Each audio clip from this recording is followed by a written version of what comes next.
made from the side of the face and upper neck, the pig's masseter muscle, lymph nodes, and salivary glands were exposed.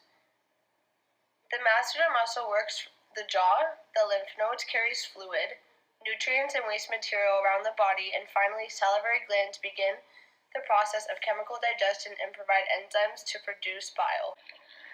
After making a 3-centimeter incision in each corner of the pig's mouth, it became much easier to identify the interior of the mouth after cutting through the muscle and bone and spreading the jaw open. The hard palate is located on the roof of the mouth behind the canines. The soft palate is located just behind the hard palate, only deeper into the mouth. The epiglottis prevents food from entering the trachea and is the little flap in the back of the mouth. Next, we move on to the digestive system. As we made our first incision, the first organ that was found was the liver. The liver is the largest structure in the abdominal cavity and produces bile as well as detoxifies. Other organs that were found within the pig's digestive system was the gallbladder, the stomach, which is round-like shaped organ that is underneath the liver and lays on the pig's left side. The main reasoning for the stomach is the turning and the breaking down of food. Other organs that occur in the digestive system are the small intestine, which leads down from the stomach. The small intestine looks like a tangled mass of tubes, and it also is where most digestion happens. The mesentery, the large intestine. The pancreas makes insulin, which is necessary for the proper uptake of sugars from the blood.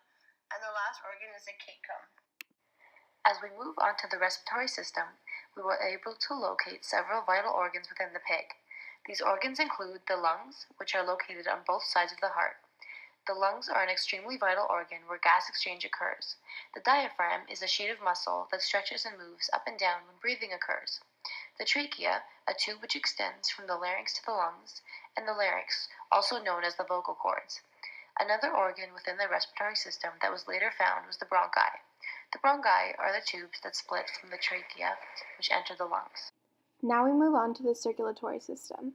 The main organs that were found within the circulatory system when dissecting the pig were the pericardium, the heart, the aorta, the superior vena cava, and the inferior vena cava.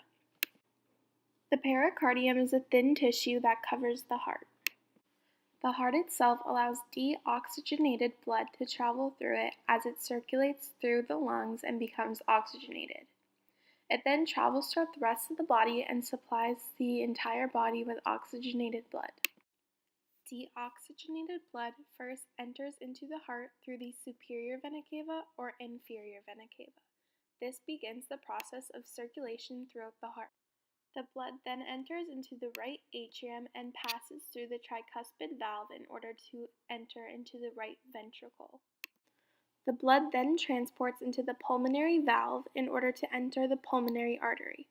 From the pulmonary artery, the blood then enters the lungs to become oxygenated. The now oxygenated blood then travels from the left atrium into the left ventricle to enter into the aorta. From the aorta, it then circulates into the rest of the body.